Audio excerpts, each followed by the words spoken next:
네. 저는 먼저 한미 교역 그리고 한미 투자 현황을 살펴보고 2012년에 발효한 이후 지난 13년간 한미 통상 관계의 근간이었던 한미 FTA에 대해 짚어본 후에 트럼프 정부의 통상에 대한 관점을 설명드리고자 합니다. 그리고 결론과 시사점으로 마무리하겠습니다. 작년, 즉 2024년을 기준으로 한국의 입장에서 볼 때 미국은 중국에 이어 두 번째로 큰 교역 상대국이었습니다. 한국이 수입에 있어서는 중국으로부터의 수입이 미국으로부터의 수입의 2배가량이었지만 수출에 있어서는 아주 근소한 차로 중국이 앞서긴 했는데 중국과 미국이 거의 동일한 수준이었습니다. 한국 통계 기준으로 작년 한국의 전체 무역 흑자는 518억 불이었는데 미국만을 상대로 이보다 큰 556억 불 규모의 흑자를 기록했습니다. 즉 한국 기업들에게 미국은 결코 포기할 수 없는 매우 중요한 시장입니다. 이번에는 미국 입장에서 한국을 바라보겠습니다. 작년 기준으로 미국에게 한국은 여섯 번째 교역 파트너였습니다. 미국이 가장 수출을 많이 한 국가는 캐나다, 다음은 멕시코, 중국, 네덜란드, 영국, 일본, 독일 순서였고 한국은 여덟 번째 순위로 비중은 약 3%였습니다. 미국의 수입은 멕시코, 중국, 캐나다, 독일, 일본, 베트남에 이어 한국은 일곱 번째 순위로 비중은 수출에 비해서는 약간 높은 약 4%였습니다.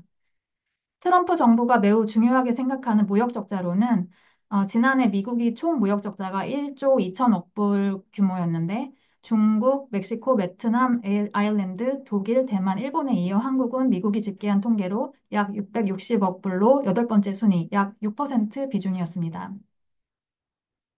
한미 간 교역의 추이를 보면 한미 FTA 발효 직전이었던 2011년부터 미국이 한국에 대한 수출이 물론 증가하긴 했지만 눈에 띌 정도는 아니었던 반면에 한국이 미국에 대한 수출은 꾸준히 증가해서 작년에는 2011년 대비 2배 이상에 이른 것을 볼 수 있습니다. 따라서 미국이 한국에 대한 무역 적자 역시 지속 증가 추세에 있었습니다. 품목별로는 미국은 한국에서 자동차, 컴퓨터 부품, 차량용 부품, 메모리 등을 수입하고 특히 1위 품목인 자동차의 금액이 월등한 것을 볼 수 있습니다. 한국은 미국에서 원유와 천연가스를 주로 수입하며 그 뒤를 반도체 장비, 전자집적 회로, 자동차 등이 이었습니다. 양국 간 투자를 보면 2019년부터 미국이 대한국 총 투자는 3만 불대 규모로 크게 변하지 않는 반면에 한국이 대미 투자는 2019년 5만 불대에서 2023년에는 거의 8만 불에 달했습니다. 2023년 한국의 해외 직접 투자 중에서 미국이 차지하는 비중은 43%를 기록했는데 이는 1988년 이래 최고치이며 한국의 미국 수입 시장 점유율도 2023년 기준 4.2%로 이는 1989년 9월 이래 최고치였습니다. 당시 바이든 정부가 칩섹트와 IRA를 통해 첨단 제조 시설을 적극 유치한 덕분이었고, 우리 기업의 메모리 반도체와 배터리 분야의 해외 투자 중 미국이 차지하는 비중은 각각 99% 그리고 70%에 달했습니다. 해외 직접 투자는 서로 상반되는 수출 대체 효과, 즉 기존의 수출을 현지 생산이 대체해서 수출이 감소하는 효과와 현지 법인이 원부자재 중간재를 모기업이 소재한 본국으로부터 조달해서 수출이 증가하는 수출 유발 효과가 동시에 작용합니다. 미국에 투자한 우리 기업은 원부자재 중간재를 한국에서 많이 조달하는 편이어서 수출 유발 효과가 클 것으로 추정됩니다. 다음으로는 올해로 발효 14년 차를 맞이한 한미 FTA에 대해 말씀드리겠습니다. 우리나라는 2003년부터 미국과의 FTA 체결을 추진했고, 당시 노무현 대통령은 자신의 정치적 지지 세력으로부터의 반대에도 불구하고 한국의 미래를 위해 한미 FTA가 필요하다고 판단했습니다. 2007년에 협상이 타결되었고, FTA가 발효하기 위해서는 양국 의회의 비준 동의가 있어야 되는데, 미국 의회의 비준 동의를 받지 못한 채 결국 2010년에 추가 협상을 해서 일부 내용이 수정된 끝에 2012년 3월에 정식 발효했습니다. 그리고 2018년 트럼프 1기 당시 재협상을 통해 다시 일부 내용이 수정되었습니다. FTA가 없다면 WTO 회원국 간에는 WTO 세율, 즉 MFN 세율이 적용되는데 우리나라는 약 13%, 미국은 약 3%의 관세를 부과합니다. 그러나 한미 FTA를 통해 한국이 미국에 부과하는 관세는 0%대가 되었습니다. 이거는 미국도 마찬가지입니다. 양국은 공산품의 경우 대부분 서로에 대한 관세를 철폐했고, 농산물의 경우에는 우리나라는 쌀을 비롯한 일부 민간 품목을 예외로 지정했고, 쇠고기에 대해 한국은 WTO에서는 40% 관세를 부과하지만, 한미 FTA를 통해 15년에 걸쳐 단계적으로 철폐해서 내년부터는 미국산 쇠고기가 무관세가 됩니다. 한미 FTA는 관세, 즉 상품무역뿐 아니라 투자, 서비스, 경쟁, 지재권, 정보 조달 같은 규칙까지 망라하는 포괄적인 약속입니다. 미국은 총 20개국과 FTA를 체결했는데, 따라서 미국에게 또 USMCA 다음으로 한미 FTA는 가장 큰 규모의 FTA입니다. 캐나다, 멕시코, 한국을 제외하면 미국의 FTA를 체결한 국가는 경제 규모가 작거나 아니면 호주, 칠레, 싱가포르처럼 원래부터 개방도가 높은, 즉 관세를 많이 부과하지 않는 국가들입니다. 한미 FTA는 두 번의 위기를 겪었습니다. 첫 번째는 협상이 마무리되었으나 협정에 발효를 하지 못하는 상황이 장기화되던 국면에서 2008년 금융위기 여파로 GM과 크라이슬러가 도산 위기에 몰렸던 미국이 자동차와 쇠고기 부문에 대해 추가 요구를 해온 것입니다. 한국은 자동차 부문에 대한 요구를 일부 수용한 대신 돼지고기, 의약품, 기업 비자에서 미국의 양보를 받아내어 추가 협상을 마무리하고 한미 FTA를 발효시킬 수 있었습니다. 쇠고기에 대해서는 2008년 당시 미국산 쇠고기에 대한 한국민들의 국민적 반대가 극심하게 표출되었기 때문에 추가 협상의 범위에서 제외하는 것으로 선을 그었습니다. 두 번째 위는 트럼프 대통령이 첫 당선과 함께 찾아왔습니다. 트럼프 대통령은 후보 시절부터 나프타와 함께 한미 FTA가 잘못된 협상이었다고 공언했고 취임 이후 폐기 직전의 상황까지 갔다가 재협상을 통해 위기를 넘길 수 있었습니다. 미측이 최초 요구사항은 훨씬 광범위했지만 이번에도 결국 미측의 핵심 요구는 자동차였는데 미측은 당초에는 21년에 철폐하기로 했던 픽업 트럭에 대한 25% 관세를 46년까지 유지하는데 한국이 합의를 하면서 수정 사항을 최소화해서 협상을 마무리했습니다.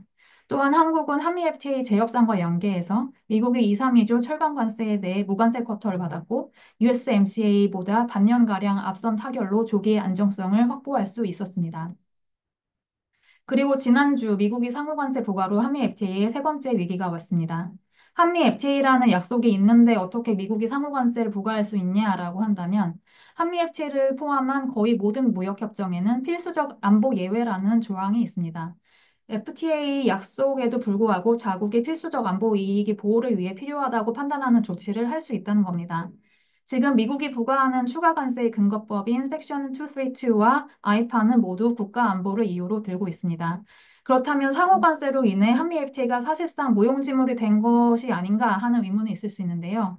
물론 관세에 대한 약속은 최소한 당분간은 지켜지지 않는 것이 맞지만 관세 외의 부분들은 여전히 유효한 약속입니다. 예를 들어 투자 관련 보호 교범도 있고 양국 간 교역에는 상품 교역 외에도 서비스 교역이 있는데 교육, 관광을 비롯한 서비스 교역은 우리나라에 대해 미국이 흑자를 보는 부분이기도 하며 서비스 시장에 대한 약속은 변한 것이 없습니다.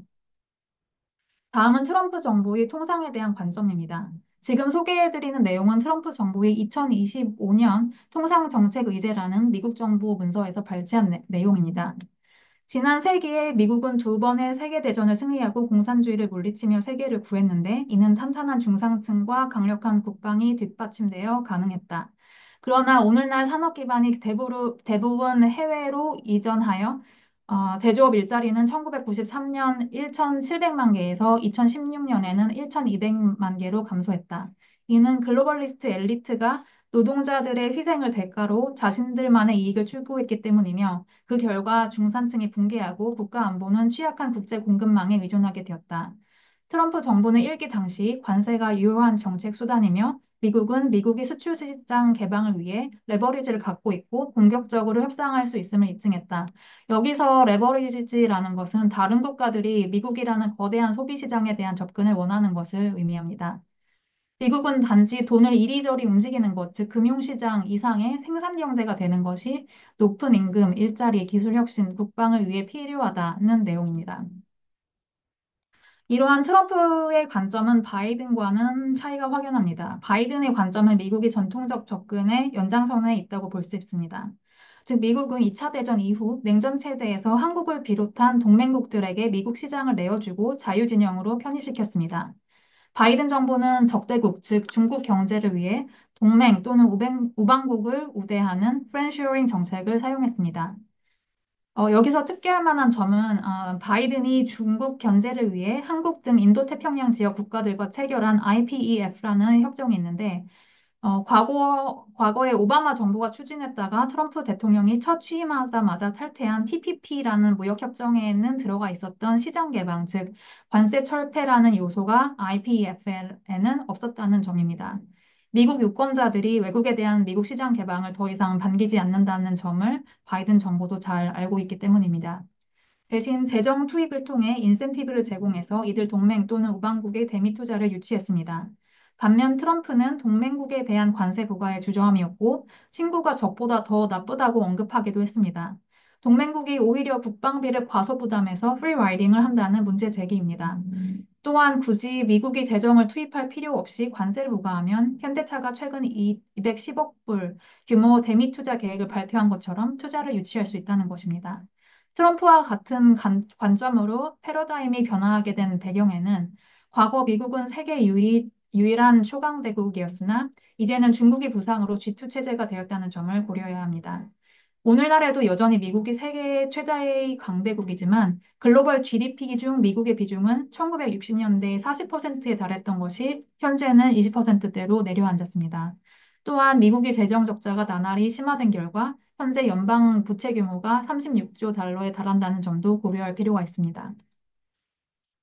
다음으로 많은 비판에도 불구하고 정부가 강도 높은 관세 정책을 실행하는 이유를 엿볼 수 있는 스티븐 미란 경제자문위원장이 전체 41페이지 분량의 페이퍼 중에서 관세와 관련된 내용을 소개하겠습니다. 미란 위원장은 작년 대선 직후에 이 페이퍼를 발표했고 그 이후에 경제자문위원장으로 발탁되었습니다. 핵심은 미국이 관세를 부과하면 통화 조정, 즉 외국의 화폐 가치 하락과 달러의 상대적 절상이 일어나고 교역 흐름에는 큰 변화가 없지만, 즉 외국으로부터의 수입은 줄지 않지만 미국 정부는 관세 수입을 얻을 수 있다는 것입니다. 지난 트럼프 1기에 미국이 중국에 보관세를 부과했을 당시 이러한 현상이 나타났다고 합니다. 만일 통화 조정이 일어나지 않을 경우에는 미국이 수입액이 감소해서 무역 적자가 감소하는 효과를 얻을 수 있지만 이 경우에는 레비뉴 발생은 제한적일 것입니다. 미란 위원장은 미국은 거대 소비 시장이자 강력한 금융 시장이므로 중국과의 보복 관세 치킨 게임에서 승리할 수 있으며 동맹국들이 보복 관세를 부과한다면 이들을 미국이 안보 우산에서 배제할 수 있다고 말합니다. 나아가 미국이 안보 우산에 머물기를 원하는 국가들은 미국이 관세를 감면해주는 대신 중국에 관세를 부과토록 해서 중국을 관세로 포위할 수 있다고 말합니다. 저는 경제학자는 아니기 때문에 이러한 주장의 타당성 여부에 대해서는 논하지 않겠습니다. 다만 많은 이들이 우려하는 정책을 트럼프 정부가 밀어붙이는 이유에 대해서는 알 필요가 있다고 생각해서 이 내용을 소개했습니다. 결론 및 시사점으로 마무리하겠습니다. 미국은 한국의 가장 중요한 교역 파트너이며 미국에게도 한국은 중요한 교역 파트너이지만 현재 미국 정부가 중시하는 무역 적자 기준 8위로 요주의 대상국이, 요주의 대상국이기도 합니다.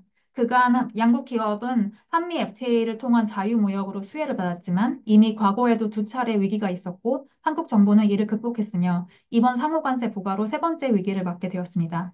2차 대전 이후 미국이 주도해서 게트 WTO 체제를 통해 동맹국뿐 아니라 중국, 러시아까지 아우르는 자유무역 질서를 구축했으나 이제는 더 이상 그러한 질서가 미국의 이익에 부합하지 않는다고 미국이 판단한 것입니다.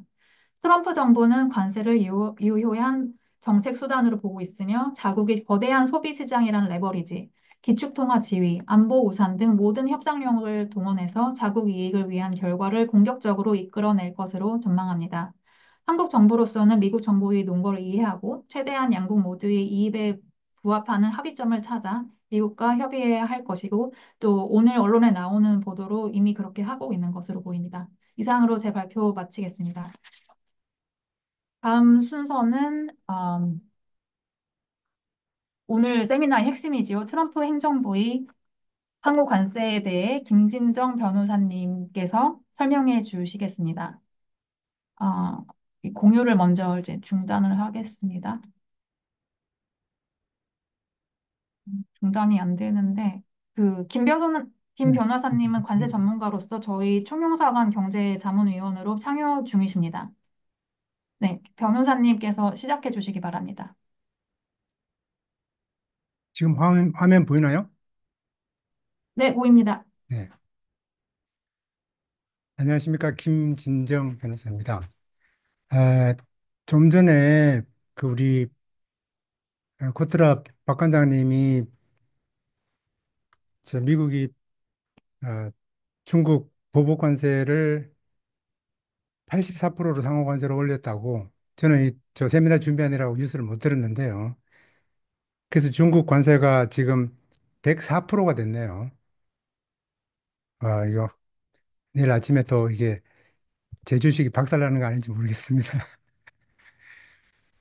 근데 제가 그 희망의 메시지를 끝까지 들으시면 어, 좀 주려고 하고 있습니다.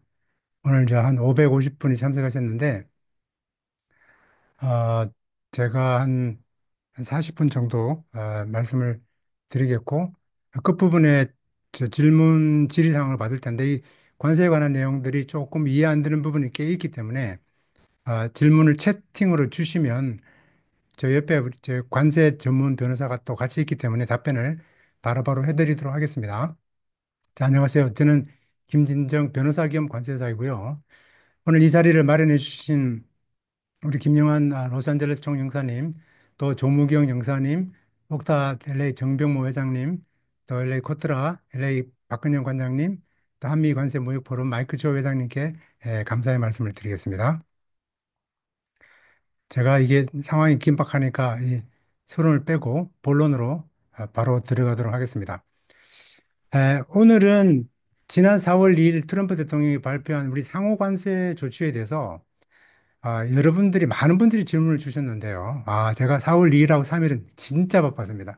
점심을 못 먹을 정도로 바빴는데 그 보내주신 질문을 중심으로 제가 좀 설명을 드리도록 하겠습니다. 아울러서 우리 기업들의 대처 방안과 향후 관세 제도 방향이라는 그런 주제로 좀 뒷부분을 말씀을 드리도록 하겠습니다.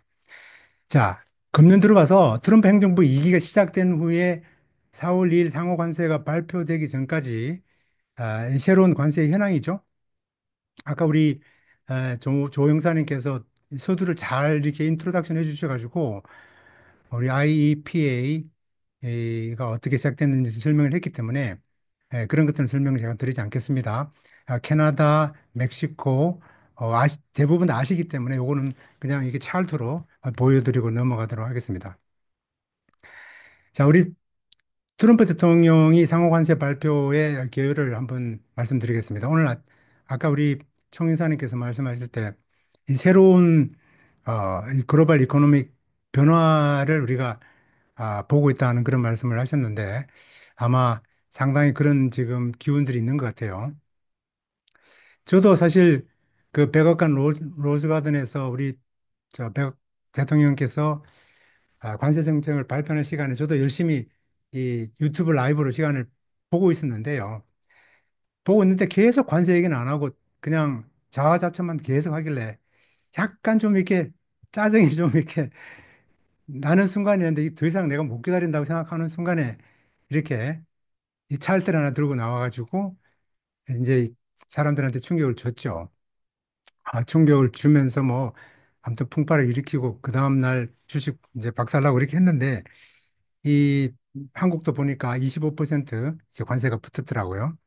근데 그날도 사실 이게 백악관 웹사이트는 26%로 되어 있었는데 이게 25%가 맞느냐, 26%가 맞느냐 그 얘기 가지고 상당히 좀 많이 좀 왕성했었어요. 저는 그 전체 맥락으로 봤을 때는 25%가 맞다고 말씀을 드리긴 했는데 anyway 이 발표 당시의 내용을 좀 요약하면 다음 것 같습니다. 이제 슬라이드를 보시면서 여러분들 보시면 되겠습니다. 4월 5일부로 전 세계 모든 국가를 대상으로 이 10%의 상호 관세를 글로벌 타리프라는 컨셉으로 부과했어요. 제가 사실은 이 보편 관세에는 트럼프가 부과하지 않을 것이라고 좀 예상했는데 실제로 이게 보편 관세라고 하지 않고 상호 관세라는 표현으로 시작을 했습니다. 이제 보편 관세가 아니라는 뜻이죠. 자, 왜냐하면은 보편 관세는 모든 예외가 없이 모든 국가들이 월드와이드로 사실 의회가 할 수 있는 그런 권리이기 때문에 상권 분립을 침범하지 않는 범위 내에서 아마 그런 용어를 선택한 것 같아요. 왜냐하면 1기 때도 이, 저, 제대로 용어 선택을 못 해가지고 지금 3천여 회사에서부터 소송이 진행되고 있죠. 몇 년간. 이 미국의 무역 적자 발생하는 57개국의 국가들, 이 부속서 원에 나와 있습니다. 4월 9일부터 상호 관세라는 명목으로 추가 관세를 부과하겠다고 발표를 했습니다. 이 부속서 원은 백악관 웹사이트에 보시면 알 수 있는데요. 이 트럼프 대통령은 이 해당 국가 일부 차트로 만들어가지고 연설 도중에 이제 시각적으로 보여줬죠. 자, 그리고 이제 4월 5일부터 이제 적용되는 이 관세가 10%로 시작되는데 이제 형식상 상호 관세의 범죄에 포함되긴 하나 실질적으로는 모든 세계 국가에 적용되는 이런 글로벌 타립 보편화된 상호의 관세로 그렇게 이해를 하면 되겠습니다. 적용 시점은 2005년 4월 5일 동부 시간으로 12시 AM, 즉 00시 01분부터 시작을 하죠. 자, 여기서 이제 우리가 적용이 안 되는 시점이 좀 중요한데, 뭐냐면, 한 번이라도 우리가 전락을 해야 되니까, 4월 5일 00시 1분에서 이전에 선적된 물품. 자, 이 선적되는 물품이라는 게 중요한데, 예를 들면, 선박이, 선박이, 예를 들면, 이제 한국을 지나가지고, 어, 중국을 거쳐서 뭐, 다른 데로 지나갈 수 있잖아요. 로딩을 기준입니다. 로딩 기준으로 선적된 물품이 4월 5일 00시 01분부터 5월 27일 사이에 통관하는 경우입니다. 도착하는 시간이 아니에요. 즉 통관한다는 얘기는 도착 시간 전후로 한 5일 이내에 통관을 시작할 수 있거든요. 통관하는 경우에 추가 관세가 적용되지 않는다는 점을 이해를 하시면 될 것 같습니다. 자, 그 다음에 이 부속서 1은 백악관 웹사이트를 통해서 확인할 수 있는데 나중에 뭐 차트로 만들어졌지만은 여러 국가들이 나와 있죠. 캄보디아 49%부터 중국 34%, 한국 25% 이렇게 쭉 나와 있습니다. 이건 보시면 되겠고요. 많은 분들이 질문을 하셨는데 이 한국의 경우에 이 보편관세 10%와 상호관세 25% 합쳐서 나중에 35%가 되느냐? 그렇지 않습니다. 이 보편관세 10% 대신에 이 57개 국가는 각자의 상호관세가 부과되죠. 그래서 중복되지는 않고 한국은 4월 9일부터는 4월 9일부터는 25%, 4월 5일부터 4월 8일까지는 10% 이렇게 이해하시면 되겠습니다. 자, 부속 서원에 명시된 특정 국가들에 대해서 4월 9일 기준으로 추가적인 상호 관세가 부과되는데요. 자, 그다음에 이제 이 4월 5일에서부터 4월 9일 이전에 선적됐다 그러면 5월 27일 이전에 통관을 한다 그러면 상호 관세가 적용이 되지 않습니다. 즉, 비록 지금 발효는 내일부터 시작이 되지만 실질적으로 이 항공으로 들어오는 화물을 빼놓고는 상당히 최소한은 저 2주 뒷부분에 그렇게 적용이 시작된다라고 할 수 있는 거죠. 그러니까 만일에 2주 안에 협상이 이루어진다 그러면 실질적으로는 관세가 부과되지 않을 수도 있다는 거죠. 네, 일일 때도 그런 경우가 있었어요. 자, 그렇게 협상의 시간이 있다는 얘기고요. 자, 상여 관세가 적용이 되지 않는 예외 항목이 있어요. 이 예외 항목이 굉장히 많은데 이 예외 항목을 한번 우리가 살펴보도록 하겠습니다. 이 룰은 좀 읽어보면 조금 그 보통 이런 화주들, 즉 수출자나 수입자들은 좀 이해하기 힘든 부분도 좀 있어요. 그래서 이걸 조금 좀 설명을 드려보겠는데, 자, 먼저 이 상호 관세가 적용이 되지 않는 경우는 뭐냐면, USMCA 협정이 적용되는 대상 국가인 캐나다나 멕시코 제품은 해당이 안 됩니다. 그러니까 USMCA 협정 국가는 아니라는 얘기죠. 불행하게도 한미 FTA도 그렇게 해주면 참 좋았는데, 한미 FTA는 해주지 않고 USMCA만 해줬어요. 네, 그 다음에는 칼럼 2 적용 국가인데 이게 무슨 얘기냐면 이 관세 요율표에 보면 칼럼 1이 있고 칼럼 2가 있어요. 칼럼 1은 모든 나라, 대부분의 모든 나라, 호의 관세를 받는 모든 나라를 얘기하고 칼럼 2는 적성 국가. 예를 들면 벨라루스, 쿠바, 북한, 러시아 이런 국가들은 이전부터 아주 고액 관세가 적용되던 국가예요. 그러니까 뭐 상호 관세라는 게 별로 의미가 없는 그런 국가들이죠. 그래서 이 칼럼 2는 적용이 안 되고 그 다음에 이제 구호품, 그 다음 뭐 기타 정보 자료를 주는 서적, 필름, 포스트, 뭐 테이프 이런 것들은 이 상호관세에 해당이 되지 않습니다. 적용이 안 된다는 거죠. 그리고 부속서 2에 나와 있는, 거기 명시되어 있는 일부 원자재, 핵심 품목, 구리, 의약품, 반도체, 뭐 목재, 에너지 등은 해당이 되지가 않습니다. 그렇게 이해하시면 되고요. 자, 그다음 지금부터는 약간 좀 까다로워지는데 컨셉이 자, 상호 관세가 적용되지 않는 경우 예외입니다. 미국산 원재료를 사용해서 제품을 만들었어요. 그랬는데 만일에 그 제품의 비용이 전체 이 상품의 20% 이상을 차지할 경우에는 그 미국산 포션에 대해서만 상호 관세가 면제가 됩니다. 자, 예를 들어 보면 여기 제가 그림상에 가방이 보이는데 이 가방을 한국 기업이 미국산 면직이나 재료를 미국에서 수입을 해가지고 한국에서 가방을 만들었습니다. 만들어 가지고 미국으로 수출했을 경우에 제품 가격이 미국산 재료 비용이 가방의 가격에 차지하는 비용이 예를 들면 20% 이상이라면 해당 20%에는 상호 관세가 부과되지 않는다는 것이죠. 그죠? 이렇게 이해하시면 되고요. 그러나 실무적으로 이 적용에 상당한 혼란이 있을 수는 있을 것 같습니다. 자, 이렇게 이해하시면 겠습니다. 자, 그 다음에는 아까 우리 조영사님도 말씀하셨는데 이 무역 확장법 섹션 232 조항에 따라서 적용 중인 7강 알루미늄 제품에 대해서는 해당되지 않습니다. 관세가 왜? 이미 25%라는 고액 관세가 부과되어 있기 때문이죠. 자, 그렇게 이해를 하시면 되겠고요. 그런데 이제 이것도 조금 설명이 필요한 게 자동차 부분은 약간 좀 혼동이 일으킬 수가 있습니다. 이 자동차의 경우에는 이 상호 관세가 적용이 이제 안 되잖아요. 안 되는데 자동차의 경우에도 어, 무역 저 USMCA 같은 경우도 무역 확장법에 이 자동차의 그 이 섹션 232는 4월 3일부터 모든 승용차에 대해서 25% 상호 관세와 별개로 부과되고 있죠. 25%. 그렇죠? 그러니까 상호 관세랑 관계가 없다는 뜻입니다. 혹시 만일 이해가 안 되면 그 채팅으로 남겨주시면 감사하겠습니다. 자, 그리고 그 부속품은 오르팔트죠. 오르팔트는 5월 3일자 기준으로 25%가 부과돼요. 예, 이제 클리어 됐습니다. 자, 그러면 232조에 따라서 4월 3일부터 여기서 승용차라는 얘기는 패신저 비어커, 세단이나 뭐 SUV, 그다음에 미니밴 이런 걸 얘기하는 겁니다. 그죠? 이런 것들이 25%가 4월 3일부터 관세가 있다는 이런 얘기죠. 그리고 그 부속품은 5월 3일 기준으로 25%가 부과된다. 이렇게 이해를 하시면 되고요. 자, 그 다음에 이제 USMCA 같은 경우가 왜냐하면 우리도 이제 부속품을 이 멕시코로 수출하는 경우가 많기 때문에 그렇습니다.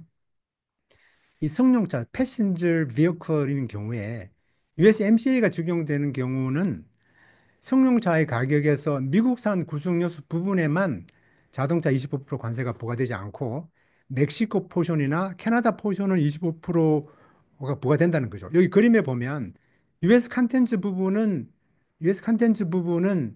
이, 이 자동차 관세가 자동차 이 무역 확장법 25%가 부과가 안 된다는 뜻이고 멕시코 컨텐츠는 25%가 부과된다고 그렇게 이해하시면 되고요. 이 부품의 경우는 좀 다릅니다. 부품의 경우에는 기술적으로 실질적으로 구분하기 어려워요. 그래서 기술적으로 구분이 어렵기 때문에 당분간 계속 그렇게 예외를 해주고 있습니다. 25% 예외를 해주고 있다. 이렇게 이해를 하시면 되겠습니다. 자, 제가 이렇게 좀 설명을 드렸지만 이 관세사나 통관 경험이 없으신 분들은 조금 이해를 혼란이 올 수가 있습니다. 자, 그렇기 때문에 제가 이거를 좀 정리를 해드리겠는데, 자, 그 다음에 마지막 예외는 이 소위 말하는 미소 기준, 디미니머스, 800불 이하 품목에 대해서 예를 들면 뭐 이런 알리바바나 뭐 이렇게 이런 테무라 이렇게 들어오는 제품들이죠. 주로 이런 제품들은 관세가 이전처럼 무관세로 들어옵니다. 상호 관세랑 관계가 없어요.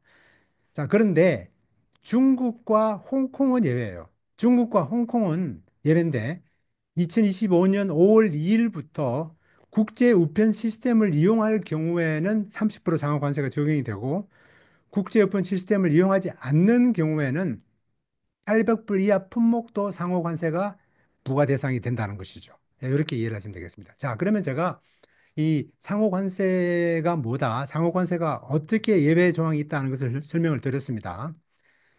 이렇게 설명을 드려도 좀 이해가 안 되시는 분을 위해서 제가 도표를 하나 만들었어요. 도표를 만들었는데 나중에 원하시면 제가 이 도표를 다 분배를 해드릴 수가 있습니다. 자, 이 도표를 제가 설명을 드려보면 한국 차등 상호 관세를 25%라고 얘기했는데 일반 관세는 그냥 붙어요. 평소에 붙는 관세들. FTA가 무료면 그냥 무료죠. 붙고 그다음에 이 이제 가입바 관세가 상호 관세가 25%고 붙는 거죠. 물론 엔타이 덤핑이 있으면 또 이렇게 붙는 거고 이렇게 구조가 되고 다른 나라들도 다 마찬가지예요. 이렇게 이해하시면 되겠고 그다음에 이제 이 상호 관세 예외를 제가 말씀드렸잖아요. 이 예외의 경우에는 추가 관세가 없는 것이고 예외가 없다면 4월 5일부터 10%, 4월 9일부터 25% 이렇게 이해를 하시면 되겠죠. 자, 그다음에 다시 또 정리를 해보면 이 철강 제품, 232조 철강 제품은 이 도표 자체도 좀 설명하기가 조금 시간이 걸리기 때문에 요거는 여러분들이 좀 꼼꼼히 보시면 이 플로우 차트로 만들었기 때문에 조금 이해를 좀 더 쉽게 할 수 있지 않나 해서 제가 만들어 드렸습니다. 이것도 이렇게 살펴보시면 좋겠고요. 그다음에 이제 자동차 포쇼는 이제 이렇게 얘기하시면 됩니다. 이 부속세에 명시된 자동차 또는 자동차 부품인가 아닐 경우에는 추가 관세가 없는 것이고 예스할 경우에는 USMCA 조건을 충족하나 충족하지 않으면 추가 관세가 붙는 거죠. USMCA 조건을 충족하면 제품이 자동차인가 아니면 자동차 부품인가에 따라서 자동차일 경우에는 미국산 부품에 관한 그 관세는 예외가 되고 나머지는 관세가 붙는다. 그렇게 얘기하시면 되고 부품인 지금은 아직 적용을 하지 않고 있다라고 이렇게 이해하시면 되겠습니다.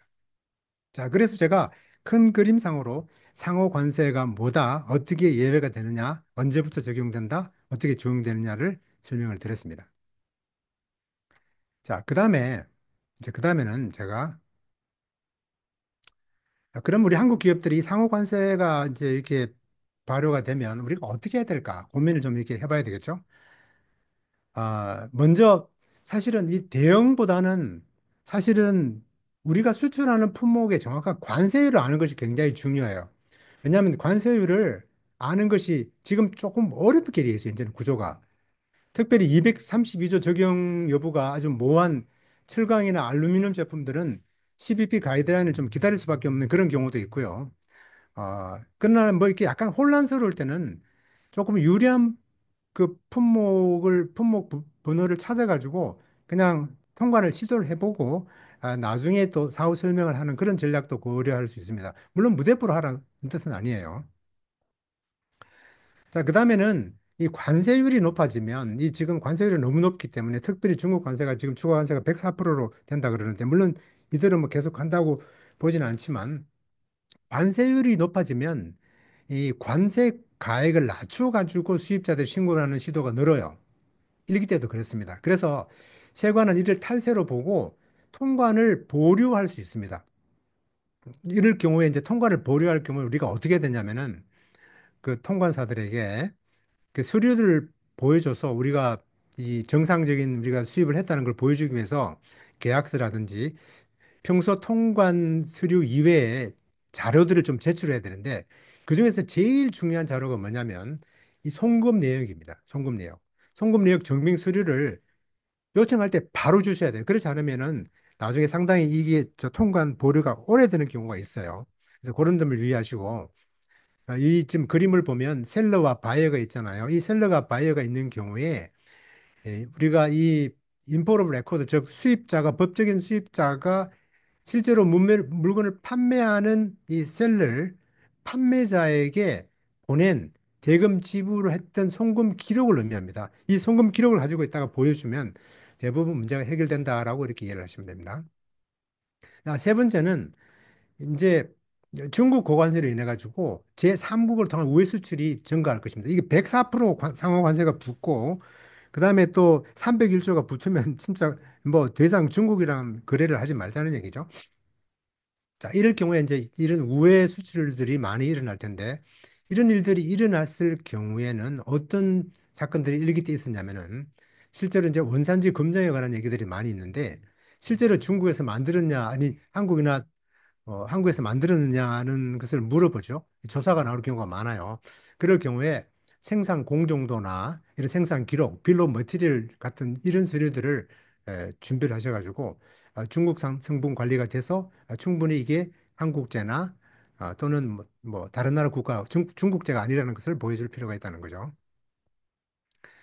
자, 그래서 종합적으로 제가 한국 기업들의 대응 방안을 좀 몇 가지 정리를 해봤는데 지금 사실 뭐 우리 관세가 발표하고부터 굉장히 패닉을 일으켰는데 사실은 너무 지나친 과잉 대응은 좀 지양할 필요가 있다.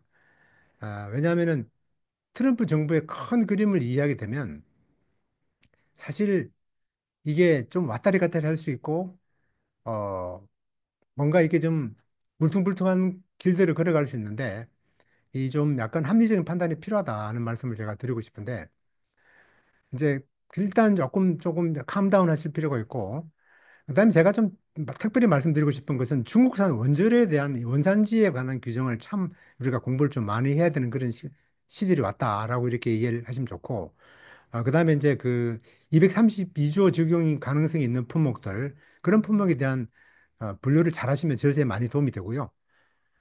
그다음에 이제 타립 엔지니어링이라는 그런 이제 용어가 있는데, 이거는 뭐냐면은 이제 원산지나 품목 번호를 합법적으로 변경해서 관세를 줄이는 방향으로 하는 거죠. 절세를 하는 거죠. 예를 잠깐 드려보겠습니다. 이게 이제 그대로 꼭 이렇다는 뜻은 아니고 제가 예를 드는 겁니다. 제가 사실은 이 타립 엔지니어링을 우리 고객들이랑 참 많이 했었는데요. 이거는 이제 고객의 아이디어도 있기 때문에 제가 이거를 공개를 할 수 없어서 이거 지금 이 앰플을 안 넣으려 그러다가 좀 막판에 아무래도 좀 너무 좋겠다 그래가지고 조금 제가 임의로 좀 이걸 가져왔는데 예를 들면 이렇습니다. 이 중국의 오리진이에요. 중국의 오리진인데 원래는 이제 중국이 저 청소기를 팔았는데 관세가 너무 높잖아요. 그러니까 이거를 이제 한국 회사에서 이 품목별로 부품들을 다 이렇게 가져와요. 부품들을 가져와서 조립을 해가지고 이렇게 해서 예를 들면 한국이면 한국, 멕시코면 멕시코에서 원산지를 만들어서 수출하게 되는 거죠. 그랬을 경우에 중국산 관세를 피할 수 있는 거고. 자, 그다음에 이것도 약간 비슷한 컨셉인데 이제 품목 분류를 바꾸는 건데 이건 가방이에요. 가방인데 요걸 이렇게 달았을 때는 이게 이제 인형으로 이렇게 분류가 될 수 있기 때문에 이 관세가 더 적은 방향으로 바뀌는 거죠. 예. 뭐 이런 컨셉. 예를 들면 뭐 책상이 있는데 이 책상에다가 조금 뭔가를 곁다리를 달면 또 바뀔 수 있는 거. 그래서 이렇게 약간 아, 변형을 줌으로써 유리한 관세들을 맞는 것을 우리가 타리프 엔지니어링이라고 그러죠. 이게 이제 약간 케미컬 제품이 들어가고 막 그렇게 되면 이 이제 그 회사들이 캐펙스 투자를 해야 되기 때문에 굉장히 좀 이게 뭐야 리스크가 크죠. 그럴 경우는 굉장히 오랫동안 스타디를 하고 그리고 이제 그 CBP에다가 미리 판정도 받아보는 그런 프로그램도 있습니다. 자, 그렇게 해서 우리가 그런 타립 엔지니어링에 대한 그런 관심을 많이 가지면 좋은 대응 방안이 될 수 있겠죠. 그리고 이제 보세 창고. 최근에 저희 펌에도 이 보세 창고를 해달라는 그 요청을 받았는데요. 이제 수입하는 회사들이 직접 이 바운디드 웨어하우스를 만들어 가지고 관세를 직접 내지 않고 있다가 나중에 관세를 그때 출고할 때 내는 그런 이제 제도가 있고 그다음에 이제 실사 준비할 때 이제 우리가 서류를 잘 준비해야 되겠고 이 법적으로 사실 뭐 너무 힘들어 가지고 내가 중국 관세가 이렇게 104% 때리면 우리가 관세를 물면 회사가 운영도 안 되고 뭐 뱅크럽할 상황이다라서 불가항력 조항으로 계약을 파기하는 그런 일들 일어나고 있어요. 그래서 이런 법적 대항을 생각할 수 있고 관세를 수출자가 내는 DDP 조건으로 변경하는 그런 방법들도 수입자들 입장에서는 대응 방안이 아닌가라는 생각을 해보겠습니다. 자, 이제 뭐 시간이 한 10분 한 10분 이상 조금 남았는데요. 제가 이제 정리를 한번 해보겠습니다. 그럼 앞으로 이제 이 상호 관세가 어떻게 될 것인가? 또 언제까지 우리가 이런 정말 쇼를 해야 되나? 이런 질문들을 참 우리가 많이 할 수 있어요. 하나씩 우리가 고민해 보도록 하겠습니다. 사실 트럼프 관세 정책 후폭풍이 지금 많죠.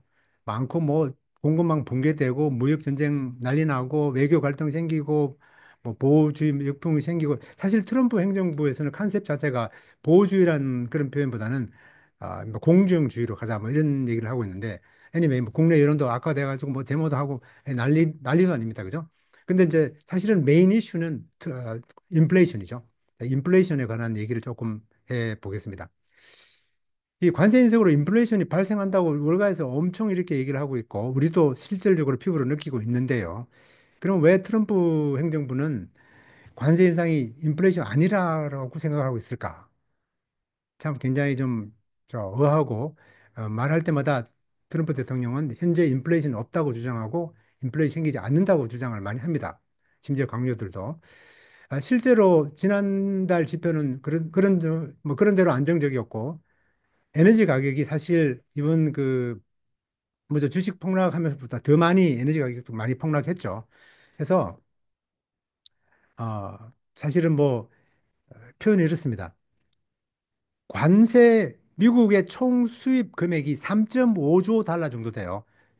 3.5 트릴리언 달러입니다. 자, 그것이 GDP에 미치는 영향이 11%인데 이 에너지 가격이 미치는 영향은 13%라 그래요. 그러니까 관세가 오르는 만큼 에너지 가격을 낮추면 인플레이션을 오프셋을 시킬 수 있는 팡션을 한다고 믿는 것이죠. 예. 그리고 실제 1기 때는 물가 상승이 없었습니다. 물가 상승이 없었고요. 뭐 그런 얘기들을 많이 해요. 어저께도 보니까 그 베센트 장관이 인터뷰하면서 그런 얘기를 제가 하는 거 들었는데, 그러나 뭐 그렇게 주장하지만 실득력은 크게 없어 보인다고 많은 분들이 생각하고 있죠. 그래서 이제 제가 좀 이거 말씀드리고 싶은 것은, 아, 지금 이제 사실은 트럼프 정부 생각하는 것들이 또 그 이외에도 뭐 예를 들면 수출국에서 트럼프 대통령이 항상 얘기했던 얘기가 관세는 수출국이 낸다. 실제로 미국 수입자가 내면도 불구하고 그렇게 말씀을 하시죠. 왜냐하면 수출국에서 환율을 조정할 것이고 이전에도 그랬던 것처럼 가격을 알아서 낮출 것이다. 그리고 DDP 조건에서는 수출자가 관세를 부담하기 때문에 이런 여러 가지 요건으로 실질적으로 인플레이션 인상이 좀 미미할 수 있다라고 그렇게 얘기를 하고 있습니다. 근데 이제 이게 일기 때 인플레이션 차트입니다. 관세 인상을 중국 관세가 300일적으로 시작할 때 232조 시작할 때가 7월 6일 2028년도였었어요. 그리고 대중 합의를 1월 5일 2022년도에 봤었는데 그 사이에 인플레이션은 수치상으로 나오지 않았습니다. 그러나 지금은 그때랑 많이 규모가 다르죠. 네. 자, 그러면 도대체 트럼프 관세 정책의 의도가 뭔가? 뭐 계획은 있기는 한 건가라는 그런 우리가 고민 아닌 고민을 좀 해볼 수가 있겠습니다. 사실은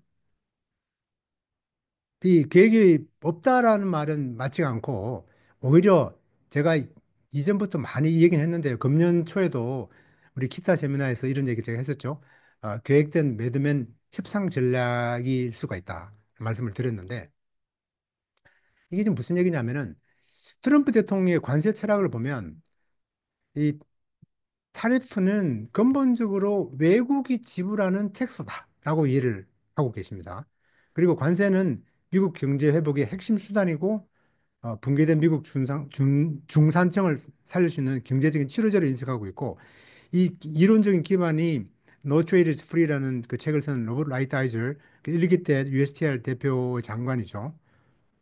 이론적 기반을 하고 있고 그리고 관세를 내국수의 대체로 활용한다라고 인터뷰도 하고 있습니다. 이 얘기는 뭐냐? 관세가 어떻게 내국세를 대체할 수 있느냐? 그래서 뭐 이전에 주장한 바로는 인터널 레버뉴 없애버리고 엑스터널 레버뉴로 그냥 해서 우리가 재정을 꾸려나갈 수 있다라고 얘기했는데 실질적으로 이건 좀 말이 안 되는 얘기인 게 1861년도 이전 즉 남북 전쟁 때까지는 그 말이 맞아요. 미국 재정의 대부분은 관세로 유지를 해왔습니다. 그러나 그 이후에는 최근에는 뭐 이 미국의 세수가 5.8조 달러 정도 되죠. 관세는 2022년도에 미국 역사에를 제일 많이 걷었습니다. 그때가 1,100억 달러 정도밖에 되지가 않아요. 그러니까 이거는 뭐 관세가 2% 3%밖에 되지가 않는다는 얘기죠. 그래서 관세를 가지고 재정을 메꾼다는 것은 좀 말이 안 되는 얘기죠. 실질적으로 그렇다는 얘기고요. 자, 여러분이 알다시피 이 관세 타리프라는 것은 수입 품목에 부과되는 세금입니다. 수입자가 부담하고요. 의류 신발이 97%는 수입품이고 월마트 제품이 70%는 수입품이에요. 그리고 여러 가지 이제 무역 구제 법안을 통해서 행정부의 단독으로 이렇게 관세를 올릴 수가 있습니다. 마음대로 올렸다 내렸다 트럼프가 하죠. 자, 그러면 트럼프가 지금 이 관세 인상을 하는 것들이 언제 어떤 문제를 일으키고 얼마나 오래 갈 것인가를 고민을 좀 해봐야 되는데 경제학자들이 설명하는 게 좀 잘 요새는 이렇게 확 이게 뭐라 그럴까 예측을 못하는 경우가 많아요. 그래서 저는 아까 우리 조영사님도 말씀하셨다시피 이제 경제학자가 아니다고 말씀하셨는데 저도 경제학자가 아닙니다. 학자가 아니기 때문에 경제학적으로 설명할 수 있는 자격은 아닌데 저는 관세법의 교과서적인 입장에서 한번 설명을 해볼게요. 왜 트럼프 관세 정책이 어디로 흘러갈지를. 관세는요, 관세는 이 세 가지의 용도가 있습니다. revenue, 정부의 세수 확보 수단이죠. restriction, 자국 산업 보호입니다. 그리고 reciprocity, reciprocal이라 그러죠. 상호주의 원칙 실현하는 겁니다. 예를 들면 서로가 관세를 낮춰주는 호혜, 그리고 이제 최근에 우리 트럼프 대통령께서 외교 협상 수단으로 사용하고 있죠, 그죠? 자, 이런 3R자로 표시하는 이 관세입니다, 그죠? 그런데 이게 이제 막대 그래프로 그려보면 나름대로 역할을 이렇게 보여주는데 요거를 좀 다르게 보는 거예요. 어떻게 보느냐면은 요거를 그 파이 형태로 그려보면 요게 과학적이거나 수치적인 분석은 아닌데 이 요소들 간에 묘한 상호 연관성이 있다는 것을 우리가 직관적으로 알 수가 있어요. 히스토릭하게, 역사적으로 아주 오랜 동안 관세의 그런 시스테매틱하게 그렇게 움직인다는 얘기죠. 자, 그 이 얘기를 좀 설명드리면 뭐냐. 자, 예를 들어 내가 관세 세수를 확보를 목적으로 관세를 부과했다. 즉 돈을 많이 끌어들이겠다는 세금을. 그러면 통상 제한이나 상호주의 적용은 상대적으로 줄어들 수가 있는 거예요. 자, 반면에 상호성 즉 reciprocal이라는 입장에서 양측이 양 국가가 호혜적으로 관세를 부과하겠다라고 하면 전체 세수는 줄어들 수밖에 없는 것이죠. 그죠? 자, 그다음에 내가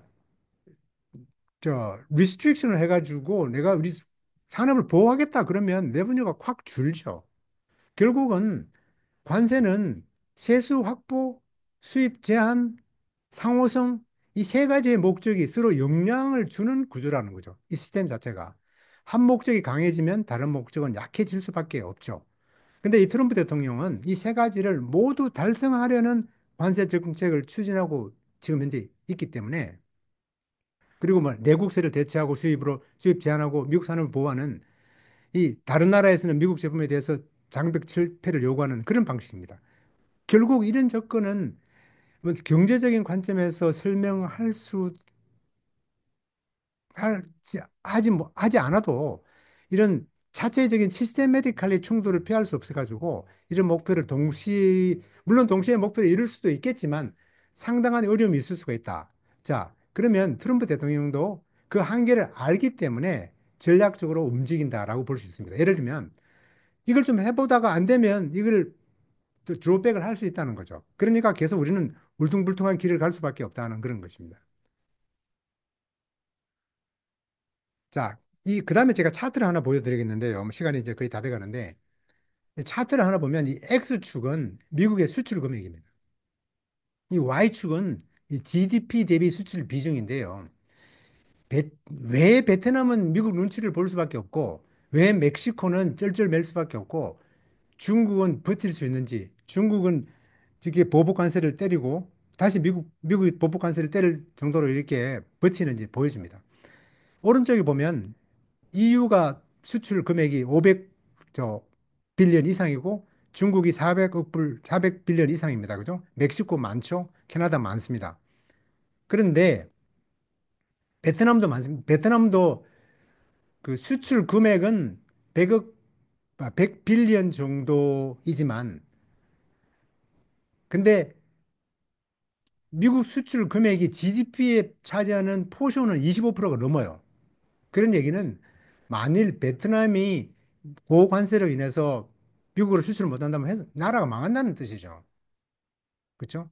그러니까 그리고 중국은 미국 수출은 많이 하지만 GDP 대비 포션이 그저 2, 3%밖에 안 된다는 것입니다. 그러니까 버틸 수 있다는 거죠.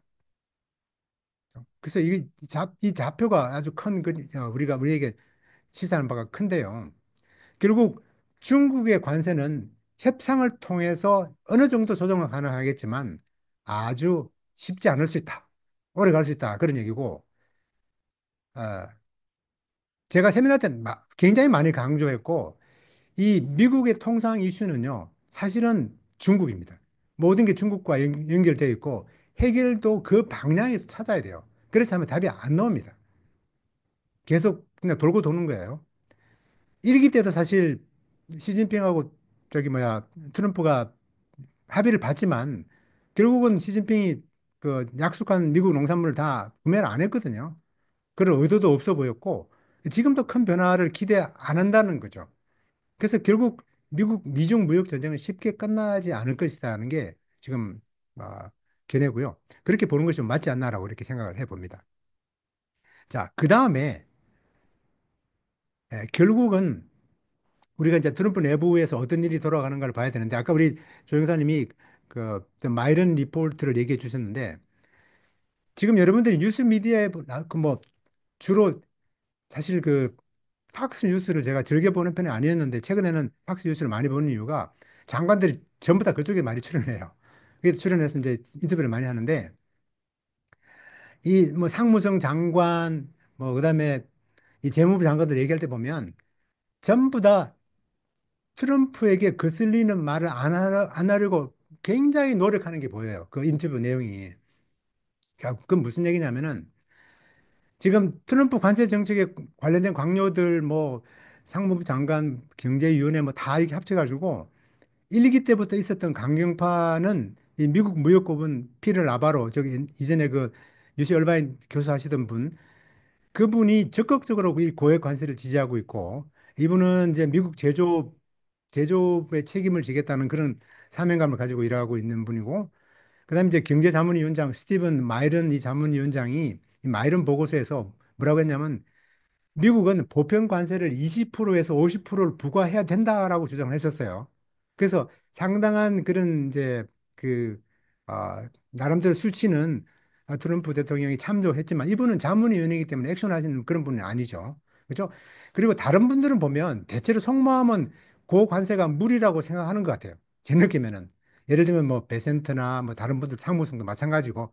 근데 실질적으로 트럼프에게 반대를 할 수 있는 말을 하는 것은 쉽지 않다고 봅니다. 자, 이런 전체 분위기가 있고 USTR 그리어 장관은 사실은 전임 장관 우리 저 로버트 라이트하이저 장관의 뭐그 로펌에서부터 거진 그 사수의 졌죠. 그리고 그 전 장관의 그 보좌관이었기 때문에 그 전 장관 하는 그런 정도 수행하는 정도이기 때문에 이 관세 정책은 한마디로 트럼프가 전부 다 직접 관리한다라고 그렇게 우리가 이해하면 되는 거죠.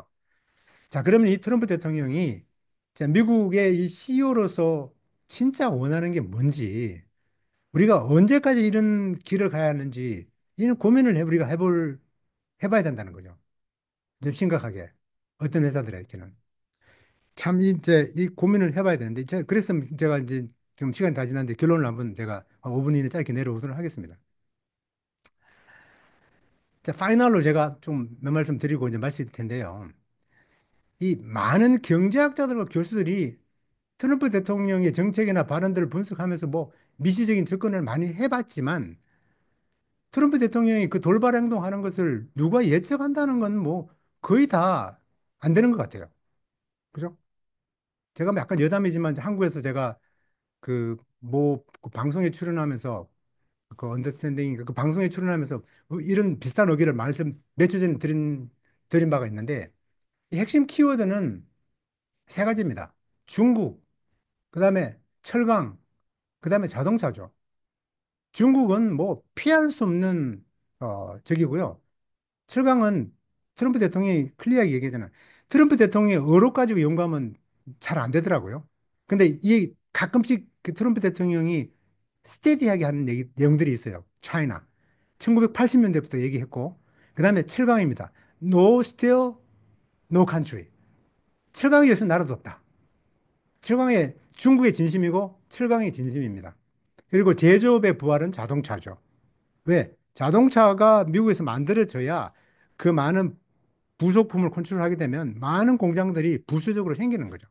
이 세 분야에 대해서 트럼프 대통령이 쉽게 양보를 안 한다고 봐지는데 그 입장을 바꿔 얘기하면 그 반대는 조건 맞으면 협상이 가능하다는 얘기죠.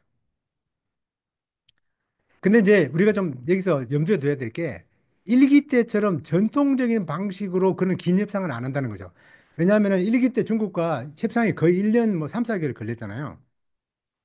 부동산 거래처럼 할 거다. 지금 트럼프 대통령은 이게 바이어는 마켓이라는 걸 알아. 무슨 얘기냐?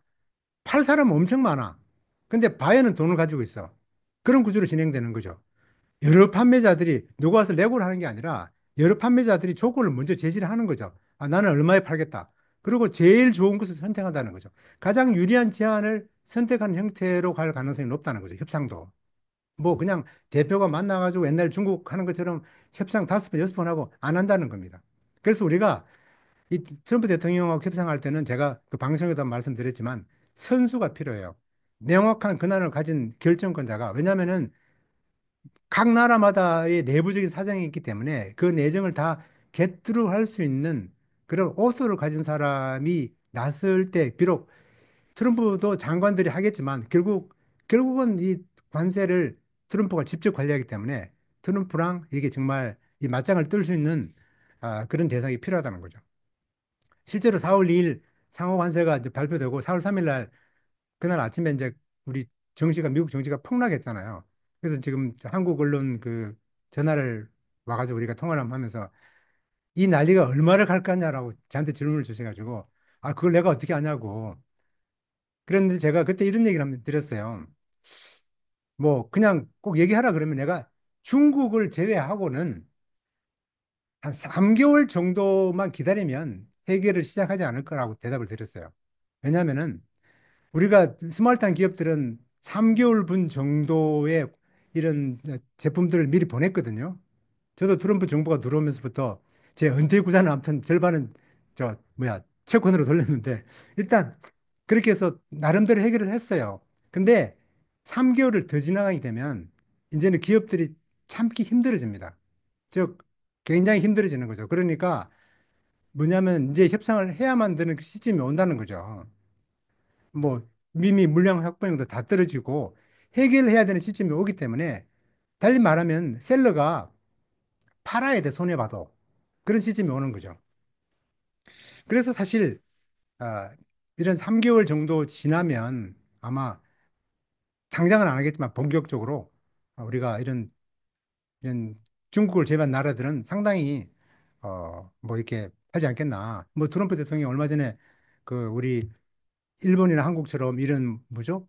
우리 우방국들부터 먼저 좀 하라 이런 지시를 했다고 그러는데 한국도 사실 미국 대통령과 협상하려면 지금은 한국은 약간 뭐 아시다시피 좀 정치적으로 아직 좀 이렇게 선거도 앞두고 있으니까 실질적으로 좀 어려움 좀 있겠죠. 그래서 우리가 일시적으로 관세를 부담을 좀 하겠지만 조금 기다려야 되는 시점이다라는 말씀을 드리겠습니다. 기다려야 할 수밖에 없는 입장이고 조금 좀 두드려 맞더라도 상대방 하는 거 먼저 좀 보고 그렇게 하는 것도 나쁜 생각이 아니에요. 왜냐하면 우리나라는요, 이 한국은 제가 보면 이제 주식 같은 그런 컨셉에 보면 포트폴리오가 너무 좋아요. 제가 이런 이제 무역 세미나 할 때마다 항상 말씀드리는 게 한국처럼 이렇게 좋은 기업, 좋은 뭐라 그러죠? 이런 이제 산업들을 많이 갖고 있는 나라가 세계에 없잖아요. 조선, 반도체, 뭐 제약, 또 뭐 있죠? 뭐 철강, 뭐 없는 게 없을 정도로 많단 말이죠. 한국은. 그래서 한국은 나름대로 상당히 많은 카드가 그리고 투자할 수 있는 이런 어빌리티도 있고. 그래서 이제 세미나를 마무리해야 되는데 제가 이게 너무 힘드니까 굿뉴스로 좀 마무리를 하겠습니다. 지금 이 관세 이슈는요, 제가 봤을 때는 이제 트럼프의 전략도 그렇고, 사실 제가 몇 주 전 거기 뭐 3%인가 뭔가 거기서도 제가 이런 말씀 드렸어요. 관세를 때리면 최대로 때린다. 벽에다가 던진다. 정점을 때리고 거기서부터 놀래켜 나오고 난 다음에 이제 까준다는 거죠. 먼저 때리고. 자, 그 얘기는 뭐냐? 우리는 이미 꼭대기에 올라왔다는 거예요, 관세가. 관세로 인해 갖고 우리 한국 관세가 더 이상 올라가는 건좀 한국이 보복을 하지 않는다 하면은 안 올라간다. 한국 보복할 필요도 없는 거죠. 그렇죠? 정상에 올라왔기 때문에 정상에서 약간 평평하게 가면서 약간 굴곡은 있겠지만 얼마 가지 않으면 결국은 내리막으로 가는 이 저 길목이 보인다는 거죠. 그래서 우리는 조금만 참으면 잘 될 거라는 그런 희망의 메시지를 끝으로 제가 세미나를 마무리하겠습니다. 감사합니다.